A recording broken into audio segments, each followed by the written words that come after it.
आपण पाहत आहात स्टार दर्पण न्यूज। नमस्कार, स्टार दर्पण न्यूज मध्ये आपलं स्वागत। पाहूया विशेष बातम्या। उदगीर तालुक्यातील मातंग समाजाची इच्छा होती की उदगीर शहरामध्ये एक भव्य दिव्य अप्रतिम असा साहित्यरत्न अण्णाभाऊ साठे यांचा पूर्णाकृती पुतळा उभा राहावा। यासाठी मातंग समाजाचे कार्यकर्ते दिवस रात्र झटत होते। अखेर उदगीर नगरपालिकेवर भाजपची सत्ता आल्यानंतर उदगीरचे लोकप्रिय आमदार सुधाकर भालेराव यांच्या मार्गदर्शनाखाली नगराध्यक्ष बसवराज बागबंदे, मुख्याधिकारी भरत राठोड यांच्या प्रयत्नातून उदगीर शहरामध्ये भव्य दिव्य अप्रतिम असा अण्णाभाऊ साठे यांचा पूर्णाकृती पुतळा उभारण्यात आला। याचे अनावरण तुरचे लोकप्रिय खासदार डॉक्टर सुनील गायकवाड, उदगीरचे लोकप्रिय आमदार सुधाकर भालेराव, नगराध्यक्ष बसवराज बागबंदे, मुख्याधिकारी भरत राठोड यांच्या हस्ते अनावरण करण्यात आला। यावेळी उदगीर तालुक्यातील अनेक पक्षांचे नेते, कार्यकर्ते, नागरिक मोठ्या संख्येने उपस्थित होते। पाहूया त्याची एक विशेष झलक।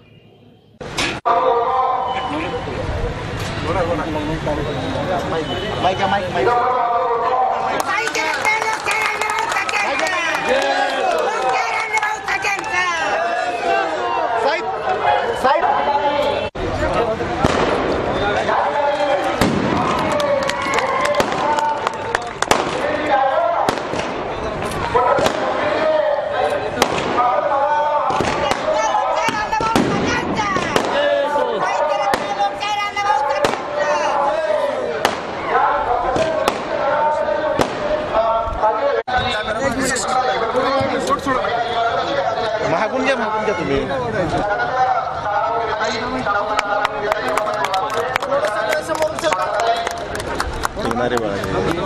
असं मागे सर मागे तुम्ही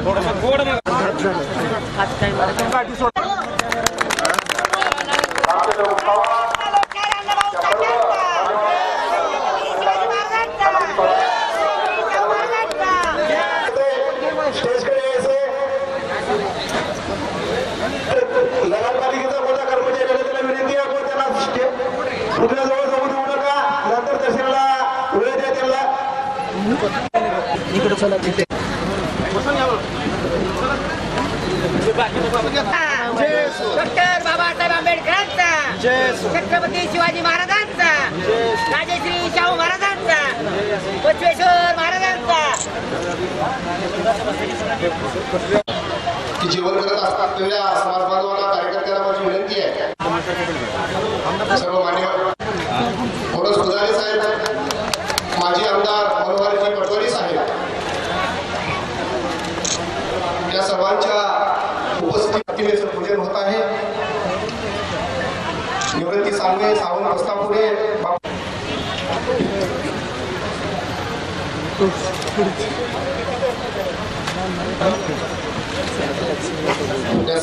मंडपात बसून गेल्याची कृपा करावी।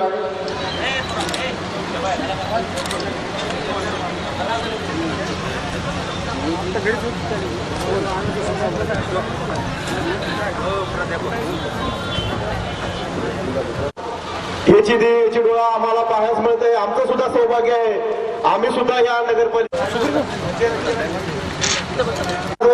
अतिशय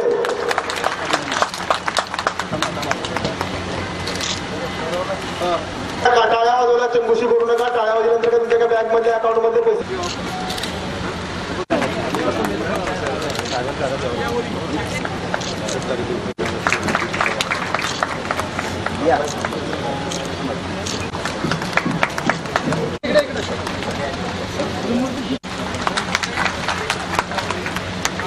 सभापती सौ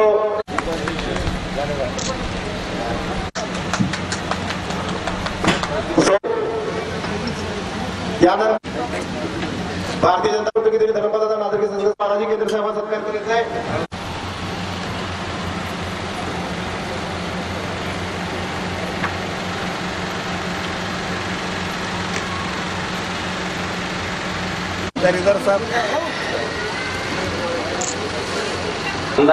पहाट आपल्या देशाच्या दारी आली आणि सर्वसामान्य जनतेचा आवाज बनून लोकशाहीच्या माध्यमातून ज्यांनी जनतेला जागर केलं व ही पृथ्वी शेषेच्या मस्तकावर नसून ती कामगाराच्या तळहातावर तरलेली आहे हे समाजाला पटवून देणारे लोकशाही अण्णाभाऊ साठे यांना मी सर्वप्रथम विनम्र अभिवादन करतो आणि आजच्या या व्यासपीठावर उपस्थित माननीय खासदार साहेब, उपेक्षितांच्या आणि वंचितांच्या जीवनाचं चित्रण करणारे लेखक म्हणून आपण अण्णाभाऊ साठेंना ओळखतो. त्यांच्या कथा, कादंबरी, पोवाडे, नाटक या नाटकातून त्यांनी एक करण्यासाठी असतात, आम्हाला योग्य वाट दाखवतात. आमच्या पिढीला कित्येक पिढ्या त्या संपन्न आणि समृद्ध जीवन जगाव्या यासाठीच या सर्व महापुरुषांनी आपल्या जीवनाचं रान केलेलं आहे. एक प्रकारे ही एक त्यांची देशसेवाच होती. त्यांनी केलेलं काम हे आपण त्यांच्या कामातून, त्यांच्या साहित्यातून आपल्याला वाचनात येतं आणि आपण त्या व्यक्तीच्या विचारांचा आचरणामध्ये आणावं अशी एक आपली तळमळ आणि अपेक्षा असते. व्यक्तीला एखाद्या समाजाच्या चौकटीमध्ये बांधून ठेवणं हे योग्य नाहीये. मित्रांनो, आपला देश श्रीमंत आहे. तो या मातीत जन्मलेल्या आलेल्या थोर विभूतीमुळे आपल्याला दिसून येतं. जसं मराठी सह्याद्रीचा जो मातीमध्ये अनेक पुरुष येऊन साहित्यरत्न लोकशाहीर अण्णाभाऊ साठे यांचे विचार आपण उपजिल्हाधिकारी माननीय लोखंडे साहेब यांना विनंती करतो की त्यांनी या पुतळा नारळा सोहळ्याबद्दल शुभेच्छापर मार्गदर्शन करा.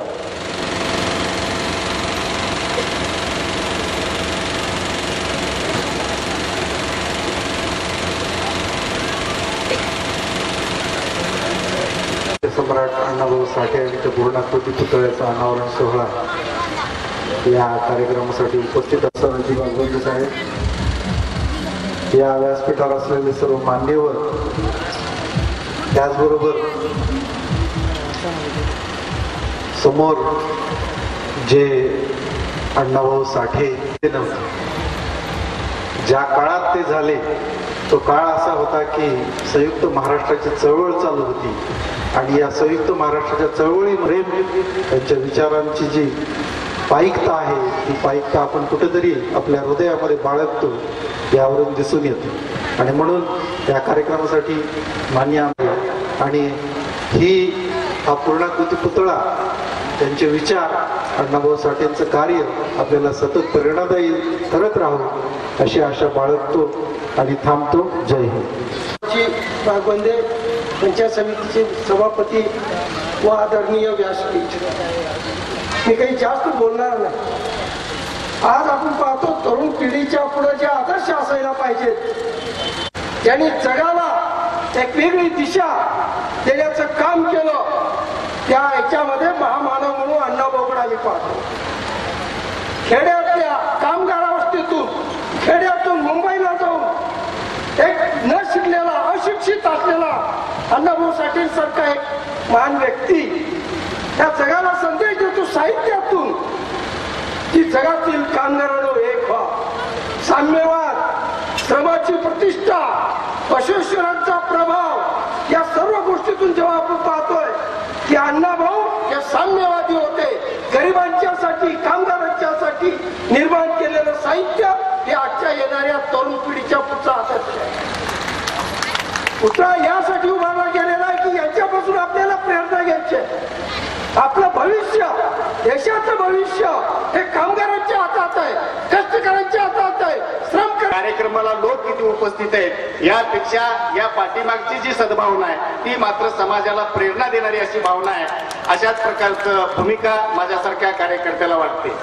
बालेराव साहेब, मी या भागामध्ये बरेच वर्ष राहिलेला कार्यकर्ता आहे. महाविद्यालयीन जीवन माझं इथे गेलेलं आहे. मग महाविद्यालयीन जीवनामध्ये या ठिकाणी शिक्षण घेत असताना अण्णाभाऊ साठेंच्या अनेक जयंत्याच्या कार्यक्रमामध्ये हिरिरीने आम्ही भाग घेतलेला आहे. आम्हाला त्याही काळामध्ये वाटायचं की उदगीरला एक उज्ज्वल अशा प्रकारची परंपरा आहे, साहित्याची परंपरा आहे, सामाजिक चळवळीची परंपरा आहे आणि मग अशा वैभवशाली परंपरा असलेल्या या शहरामध्ये ज्यावेळेस अडचण निर्माण होईल, समाज जेव्हा संकटात सापडेल, समाजाला काहीतरी आत्मपरीक्षण करण्याची वेळ येईल, तेव्हा निश्चितपणानं अण्णाभाऊ साठेंचा पुतळा हा आम्हाला आधार असेल आणि अण्णाभाऊ साठेंच्या पुतळ्याकडे पाहून निश्चितपणानं आगामी काळामध्ये येणाऱ्या सगळ्या संकटावर मात करण्याची क्षमता आमच्यामध्ये या निमित्तानं निश्चितपणानं आल्याशिवाय राहणार नाही. आणि म्हणून अत्यंत चांगला अशा प्रकारचा कार्यक्रम आहे, ज्या अण्णाभाऊ साठेंचं सगळं आयुष्य अत्यंत दारिद्र्यात आणि अत्यंत धोका की या तालुक्यामध्ये, या शहरामध्ये एक विद्यार्थी म्हणून राहत असताना आम्ही केलेली चळवळ उदगीर शहरामध्ये साहित्यरत्न अण्णाभाऊ साठे यांचा पुतळा बसावा यासाठी अनेक लोकांची मागणी होती. सर्व साठे प्रेमी लोकांनी प्रतिवर्षी अण्णाभाऊ साठेंचा पुतळा बसावा यासाठी मागणी करत होते. परंतु गेल्या अनेक वर्षापासून जो प्रलंबित प्रश्न होता तो प्रश्न निकाली काढण्याचं भाग्य आमच्या काळामध्ये आमच्या नगर परिषदेच्या माध्यमातून आम्हाला करता आलं, याबद्दल मला मनापासून मनस्वी आनंद होतो.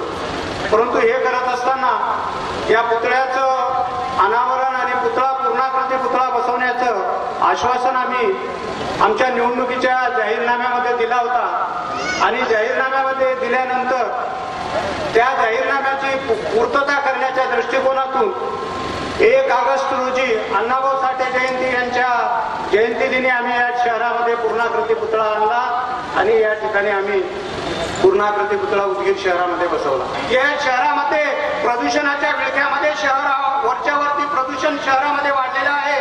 प्रदूषणाच्या विळख्यामध्ये लोकांचं आरोग्य धोकादायक होतं. ही गोष्ट लक्षात घेऊन माननीय आमदार साहेबांनी उदगीर शहरामध्ये असलेल्या सर्व गार्डनचे जवळपास 4.5 कोटी रुपये खर्च करून सर्व गार्डनमध्ये अद्यावत गार्डनचं काम करायचं त्या ठिकाणी घेतलेलं आहे. 2 कोटी रुपये बनशेळकी इथे गार्डनचं काम करण्यात येणार आहे आणि उर्वरित 2.5 कोटी रुपयाचं काम शहरातील गार्डनचं काम त्या ठिकाणी करण्यात. असे अनेक कामं त्या ठिकाणी माननीय आमदार साहेबांच्या प्रयत्नातून त्या ठिकाणी चालू आहेत. मला या ठिकाणी सांगताना आपल्याला आणखी एक गोष्ट सांगावं वाटतं की माननीय मुख्यमंत्री महोदयांनी पण वेळ दिली होती, पालकमंत्री महोदय पण येतो म्हणले होते, परंतु तो आचारसंहितेचा काळ आणि त्यांची टायमिंग ही मॅच झाली नसल्यामुळे त्या ठिकाणी ते दोघंही येऊ शकले नाही. परंतु त्यांच्या शुभेच्छा आपल्या पाठीशी, सदैव आपल्या पाठीशी शुभेच्छा त्यांच्या आहेत. माननीय आमदार साहेबांनी सर्वांच्या लोकभावना लक्षात घेऊन आज या पुतळा अनावरणाच्या कार्यक्रमाचा निर्णय घेतला आहे. मी बालाजी गोटबुकले साहेबांना विनंती करतो की त्यांनी आपण सत्काराला उत्तर. जेव्हा प्रदान करण्यात आला त्यावेळेस आम्ही पुण्यामध्ये पाहिलंय की प्रत्येक जिल्ह्यातून फार तर 1 ला 2 पुरस्कार त्या ठिकाणी वितरित करण्यात आले. पण लातूर जिल्ह्यामध्ये त्यामध्ये उदगीर असं एकच होतं की इथं 1 नाही 2 नाही 3 पुरस्कार या ठिकाणी मारलेले. म्हणून मी समाजाच्या वतीनं, माझ्या वैयक्तिक आणि आमच्या तिघांच्या वतीनं या ठिकाणी मी आदरणीय आमदार साहेबांचे जाहीर आभार मानतो की तुम्ही एका कार्यकर्त्याला पुरस्कार देऊन गौरवित केला. खूप मोठा सन्मान या ठिकाणी आपण दिला, म्हणून मी जाहीर आपले आभार मानतो. आमदार साहेब या ठिकाणी उपस्थित राहिलो. खरं तर मी बागबंदे साहेबांचं आणि आमदार साहेबांचं खूप आभार व्यक्त करतो. त्यांनी अतिशय चांगला, अतिशय देखणा असा पूर्णाकृती पुतळा या ठिकाणी अण्णाभाऊ साठेंचा उभा केलेला आहे. आचारसंहिता या 2-4 दिवसात लागण्याची शक्यता आहे, म्हणून आपण हा कार्यक्रम 1.5 दिवसातच तुम्ही हा अरेंज केला. त्याबद्दल मी आपला आभार व्यक्त करतो. कारण खूप सुंदर असं या ठिकाणी या मूर्तीचं अनावरण झालेलं आहे.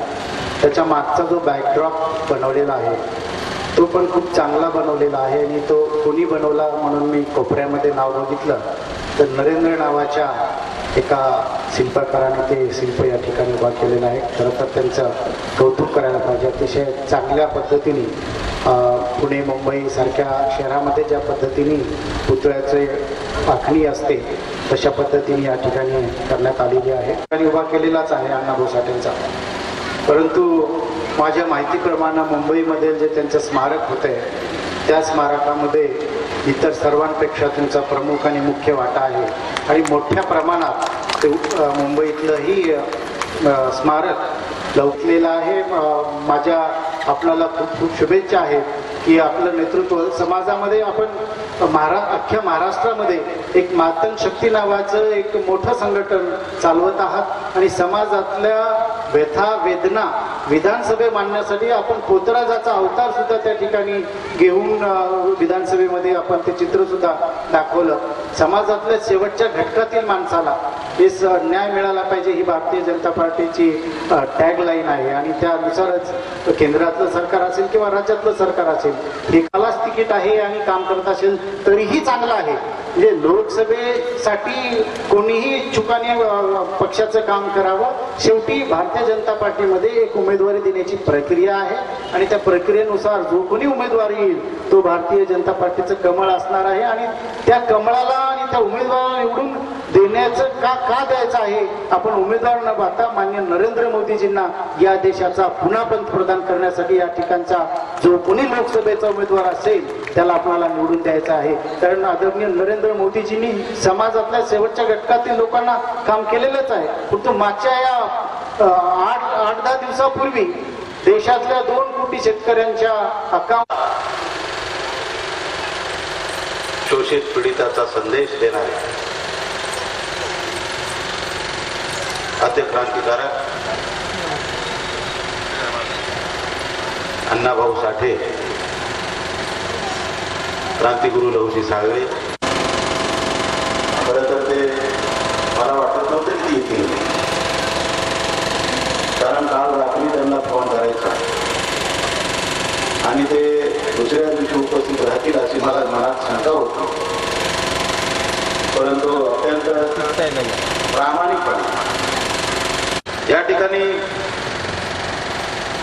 आजचा हा कार्यक्रम कधीच झाला नसता आणि तो माझ्या मनातला कार्यक्रम नाही.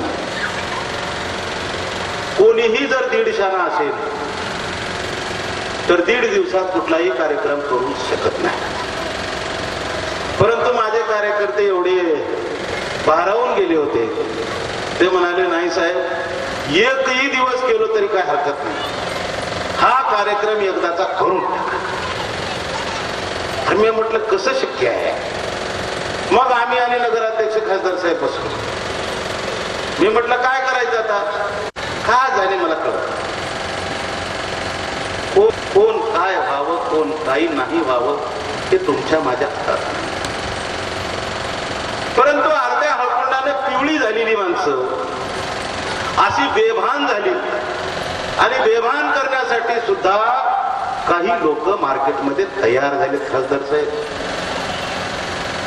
आणि हे तयार झालेली माणसं एका एकाला लॉलीपॉप लावून देऊन अशा कामाला लावलेले आहेत की त्याची कल्पना करू शकत नाही. मला खंत वाटते या लातूर जिल्ह्यामध्ये सुदैवाना म्हणा राखीव मतदारसंघ आहे, लोकसभा आणि विधानसभा ही एक उदगीरची राखीव आहे, बाकी सगळे जनरल आहेत. तिथं तर एवढी परिस्थिती फार काय अवघड वाटत नाही. आणि असली तर प्लॅनरला माझी विनंती आहे, चित्ती प्रकारा तो येई आपुल्या घरा. जो प्लॅन कराल तो प्लॅन जर सत्याच्या विरोधात असेल तर माती झाल्याशिवाय राहणार नाही हे सुद्धा विसरायला शिकतो. कारण सुधाकर बालेराव एक असा प्राणी आहे, पानी तेरा रंग कैसा जिसमें मिलाएगा वैसा. कारण आयुष्यामध्ये सायंटिफिक रिझन म्हणून अनेक सायंटिफिक शास्त्रज्ञांनी पाण्याला कलर दिला आणि पाण्याचा कलर इमानदारीने सांगा स्काय ब्ल्यू म्हणून वापरला जातो. सांगा बरं कोणाला कळतंय की त्यानं हे पाण्याचा कलर स्काय ब्ल्यू सारखा आहे का? उत्तर आहे नाही. जर तसा असता तर स्काय ब्ल्यू मध्ये कुठलाही कलर मिक्स केला असता तर तो कलर पाहिजे तसा झाला असता का? उत्तर आहे नाही. म्हणून जसा पाण्याला कलर नाही तसं सुधाकर भालेरावच्या मनामध्ये पाप नाही. आणि ज्या प्रवृत्तीनं तुम्ही सुधाकर भालेरावच्या पापाच्या वाटेकरी म्हणून सामील व्हाल, 2019 फार दूर नाही. आणि पुढची यंत्रणा ज्यांना ज्यांना मी आशीर्वाद दिलाय त्यांना सुद्धा मी सांगू इच्छितो, कर भला तो हो भला, नाही तर दुकान गांव के बाहर चला. ही माया नगरी उदगीरची अशी चमत्कारिक आहे की तुम्ही कल्पना सुद्धा करू शकत नाही. या ठिकाणी उदयगिरी बाबाचा एक किल्ला आहे, एक खाजा बादशाहचा एक दर्गा आहे. असा मोठा भाईचारा, असा मोठा ऐतिहासिक वारसा असलेलं हे शहर आहे की त्याची तुम्ही कल्पना सुद्धा करू शकत नाही. उदगीरच्या उदयगिरी बाबाच्या किल्ल्यापासून सुरू झालेली लढाई, त्याचं नाव आहे पानिपतची लढाई. इथून दुसरीकडे गेल्यानंतर ती हारली गेलेली आहे.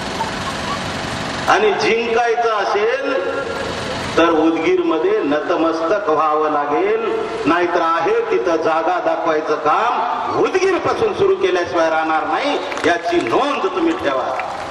मध्ये अण्णाभाऊचा जर इतिहास जर तुम्ही डोळ्यासमोर आणला तर ज्या महाराष्ट्राला तुम्ही मुंबईची राजधानी म्हणून डोळ्यासमोर पाहताय, ही मुंबईची महाराष्ट्राची राजधानी ही मुंबई, ही महाराष्ट्राची कधीच झाली नसते. आणि या महाराष्ट्राच्या राजधानीमध्ये आजही पूर्णाकृती पुतळा त्या ठिकाणी बसलेला नाही. ही खंत आहे. आणि योगायोगानं मी या उदगीरमध्ये दुसऱ्यांदा आमदार झालेलो आहे. मी तुम्हाला ठणकावून सांगू इच्छितो, आज मी सत्कार स्वीकारलेला नाही.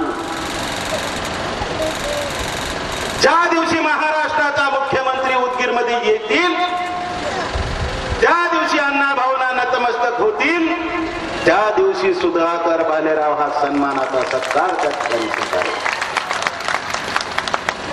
म्हणून हा आजचा कार्यक्रम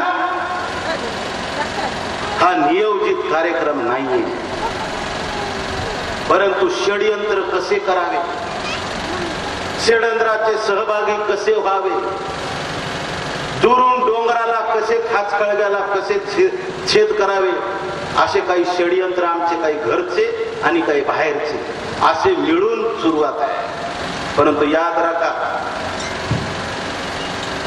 नीती तिथं भरत, जैशी करणी तैशी भरणी. खासदार साहेब, चिंता करू नका, फक्त तुम्ही तुमची चिंता करा, माझी चिंता सोडा. महाराष्ट्रात नाही तर देशात नरेंद्र मोदी साहेबांचं नेतृत्व आहे आणि अत्यंत जिनियस हुशार प्राणी म्हणून अभ्यासू नेतृत्व लाभलेलं मुख्यमंत्री देवेंद्र फडणवीस साहेब आहे. कुठलाच कुठं काही अंदाजा लागणार नाही आणि जे व्हायचंय ते झाल्याशिवाय राहणार नाही. कितीही उतळ पाण्याला महापुराचा खळखळाट जरी आला आणि सुळसुळाट जरी दिसला तरी आज झालेला आणि आज सुरू असलेला महापूर फार दिवस टिकणार नाही. हे सुधाकर भालेरावचे शब्द आहेत. आणि या शब्दाची जर खात्री करायची असेल, सर्वतोपरी माझी लाईव्ह त्या ठिकाणी ऐका आणि चिंता नाही तर स्वतःची विचारपूस करा की मी कोण आहे आणि मी कोण होतो आणि सुधाकर भालेराव कोण आहे आणि सुधाकर भालेराव काय करू शकतो. एवढा जरी मनाला अभ्यास केला तरी तुमच्या पायाखालची माती जी असेल ते नक्कीच तुम्हाला समाधानकारक उत्तर देऊ शकेल. की नाही आपण जे करतोय ते चुकतंय आणि चुकलं तर काही खरं नाही. म्हणूनच सुधाकर बालेराव म्हणतोय चित्ती प्रकरा तो येई आपोल्या घरा देर है मगर दुरुस्त. साईबाबाचा एक मंत्र आहे श्रद्धा आणि सबुरी. श्रद्धा म्हणजे विश्वास, सबुरी म्हणजे वेळेची प्रतीक्षा. फक्त विश्वास ठेवा आणि वेळेची प्रतीक्षा करा.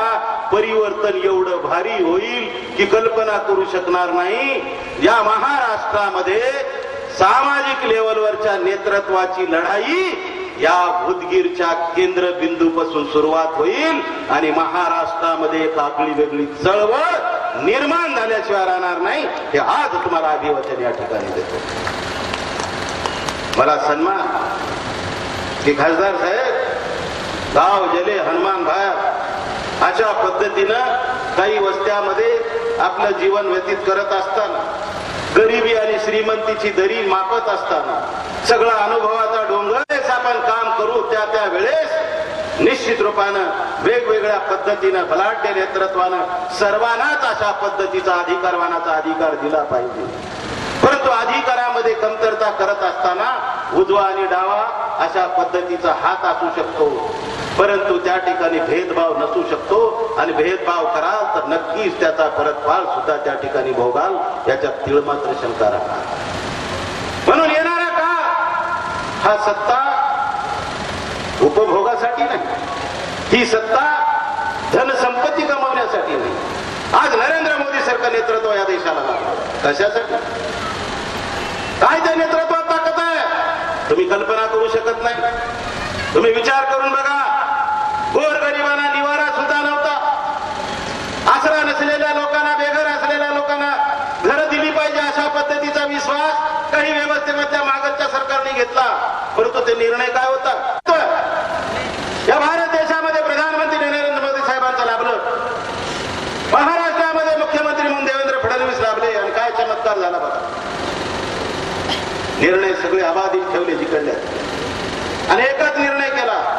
कोण कुणासाठी काम करते त्याच्यापेक्षा तो ग्रामपंचायतीच्या अंतर्गत असलेला ग्रामस्थ असेल, रहिवासी असेल, शहराच्या अंतर्गत राहणारा शहरी भागातला तो रहिवासी असेल आणि तो जर बेघर असेल, निराधार असेल, त्याचं घर जर कच्चं असेल, त्याच्या घरावर जर स्लॅब नसेल तर त्याचं घर पक्क झालं पाहिजे.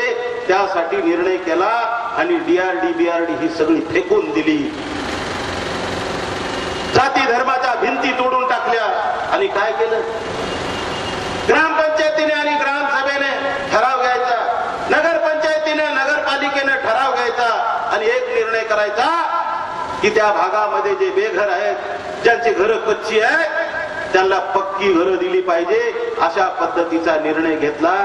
मी जर इथं जर बसून जर तहसीलदार BDO या लोकांना जर एकत्रित डेप्टी कलेक्टर हिरमुके साहेब तुमच्या काळामध्ये या ठिकाणी जर आता मला वाटतं तुम्ही PI to DYSP तर झाला, या ठिकाणी जर तुम्ही गावोगावची जर माहिती घेतली आणि एका एका गावामध्ये जर सरपंचाला जर तुम्ही उठून विचारलं की सरपंच साहेब तुमच्या गावात किती DRD होते आणि किती घरकुल आतापर्यंत महाराष्ट्राची निर्मिती झाल्यापासून आले त्याची निश्चित जर आकडेवारी जर घेतली तर त्या आकडेवारीमध्ये 2, 3, 4, 5, 10च्या आतमध्ये आकडा खतम. परंतु आता असं कुठलं गाव नाही की त्या गावामध्ये 2022 नंतर 22च्या आतमध्ये एकही घरकुल कच्च राहणार नाही. हे नरेंद्र मोदीचं स्वप्न आहे आणि ते पूर्ण केल्याशिवाय राहणार नाही अशा पद्धतीचा विश्वास या ठिकाणी. आणि तेवढंच नाही, आता सुद्धा जाऊन आजची आकडेवारी काढा, एका एका गावातली तुम्ही आकडेवारी काढा, एका घरात. मला सांगा, एवढं मोठं व्यापारपेठ असलेलं, व्यापाराचं क्षेत्र असलेलं उदगीर शहर आहे. 10 वर्षाच्या काळामध्ये मी समाज बांधवाला विश्वासाने या ठिकाणी ग्वाही देऊ इच्छितो. एका तरी कुण्या बहादराने सांगावं, एका तरी कुठल्या इमानदारीनं ऑफिसरनं सांगावं. या ठिकाणी डेप्टी कलेक्टर आहेत, पत्रकार मित्रांनो लक्षात घ्या. या ठिकाणी विभागीय अधिकारी DYSP हिरमुके आहेत, या ठिकाणी तहसीलदार आहेत, संबंधित खासदार साहेब आहेत, सहगृह मंडळी आहे. 1 रुपयाचा कुणाचा जर भ्रष्टाचारा जर चहा जर पिला असेल आणि माझ्या समाज बांधवाला जर ती जर माहिती मिळाली असेल तर हा सुधाकर बालेराव आज राजकारणातून त्याग करायला तयार आहे. परंतु विरोधकाच्या पायाच्या खालची माती घसरायला लागलेली आहे, सैराट झालेली आहे, वेडी पैशी बेभान होऊन या ठिकाणी षडयंत्र करायला लागलेली आहे. की काय करायचं की अशा पद्धतीनं सुधाकर भालेरावच्या माध्यमातून कशा पद्धतीनं विकास व्हायला लागलेला आहे, त्याला कशा पद्धतीनं रोखता येईल, काहीतरी वेगवेगळ्या पद्धतीचे षडयंत्र करून बदनाम करण्याचा सुद्धा परिपाठ चाललाय. परंतु चिंता करू नका, माझ्या उदगीर मधले एवढे नागरिक सुजाण आहेत की आता तुमच्या पॉकेटमध्ये मतदार नाहीत बिचाऱ्यानं, कारण ते स्वतःचे मतदार आहेत आणि स्वतः कर्तृत्वान आहेत. ते निर्णय काय घेतील याचा तुम्हाला सुद्धा अंदाज लागणार. पहिल्या निवडणुकीमध्ये खासदार साहेब भाबडी माणसं आहेत, परंतु गावागावात एवढी चाणाक्ष आणि हुशार प्राणी आहेत की तुम्ही कल्पना करू शकत नाही.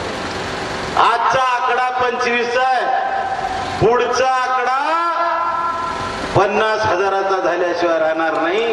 याची ग्वाही तुम्हाला या ठिकाणी हे जनता देईल, मी नाही देणार. आणि असे सगळे रत्ते पवळे मार्केटमध्ये सगळे येणार आहे. सुनील गायकवाड साहेबांनी म्हटलं, खासदार साहेबांनी की साहेब मी आहो का कोण आहे का कोण आहे, त्यांनी दिले मोठेपणा थोडस संजय रावला.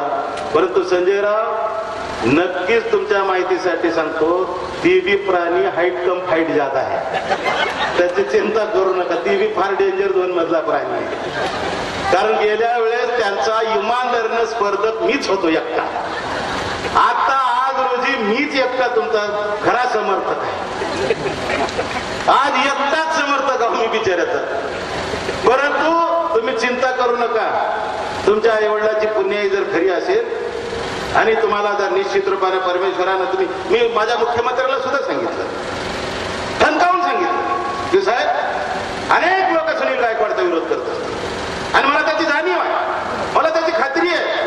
परंतु 2.5 लाख मताने निवडून आलेला एक खासदार, त्याचा फक्त एक दुर्गुण मला फक्त सांगा. मी सीएम साहेबांना, खासदार साहेब अत्यंत जिम्मेदारीने बोलतो या ठिकाणी. माझ्या उभ्या आयुष्यात मी कधी खोटं बोललो नाही आणि मला राजकारणात नाही जरी राहिलो तर मला काही चिंता नाही, कारण भ्रष्टाचार, हप्ता, कमिशन याच्यातला सुधाकर भालेराव नाही, कारण सरळ करणारा माणूस आहे. दुर्दैवानं मी राजकारणात आहो आणि जर सुदैवानं जर रिकामा असतो तर जो अनुभव जो माझा डोक्यावर बांधलेला आहे त्या अनुभवानं एक सुतासारखा सरळ केला असता. जसा मिस्त्री गवंडी काम वळंबा घेऊन बांधकाम करतो का नाही, वळंबा लावून जर नाही सरळ केलं असतं तर माझं नाव बांधून ठेवायचं. एवढी ताकद माझ्यामध्ये तशा पद्धतीची निर्माण झालेली आहे. परंतु मी ताकद आतापर्यंत छुपी ताकद म्हणून वापरलेली आहे. आता ती जर ताकद जर मी बाहेर जर काढली तर तुम्ही काळजी करू नका, हा सुधाकर भालेराव तुमच्या सोबत खंबीरपणानं उभा राहील. परंतु या ठिकाणी काही सोंग ढोंग जर चलत असतील तर त्या सोंगा ढोंगाला तुमचं काम आहे त्याला आळा घालायचा. पूर्णाकृती पुतळ्याचा अनावरणाचा कार्यक्रम झालेला आहे, त्याच्यामध्ये अथक प्रयत्न तुम्ही या ठिकाणी केलेला आहे आणि या प्रयत्नांती परमेश्वर म्हटल्यासारखं भली भाती या ठिकाणी आपल्या समोर काही कार्यकर्ते उपस्थित आहेत. कमी आहेत की जास्त आहेत याच्याकडे तुम्ही लक्ष देऊ नका. 1.5 दिवसात कोणी माईचा लाभ या ठिकाणी कुठलीही कार्यक्रमाची रूपरेषा आखू शकत नाही, कोणाला नियोजनही सांगू शकत नाही. त्या ठिकाणी या ठिकाणी वेगवेगळ्या पद्धतीनं तुम्हाला जरी काही कमतरता वाटत असेल तर त्याबद्दल मी सबंध उदगीर आणि जळकोट तालुक्यातील समस्त समाज बांधव आणि नागरिकाच्या वतीनं आजचा कार्यक्रम भव्य दिव्य व्हायला पाहिजेत होता आणि त्यासाठी मी तुम्हाला वेळ देऊ शकलो नाही, म्हणून त्याबद्दल मी जाहीरपणानं माफी मागतो.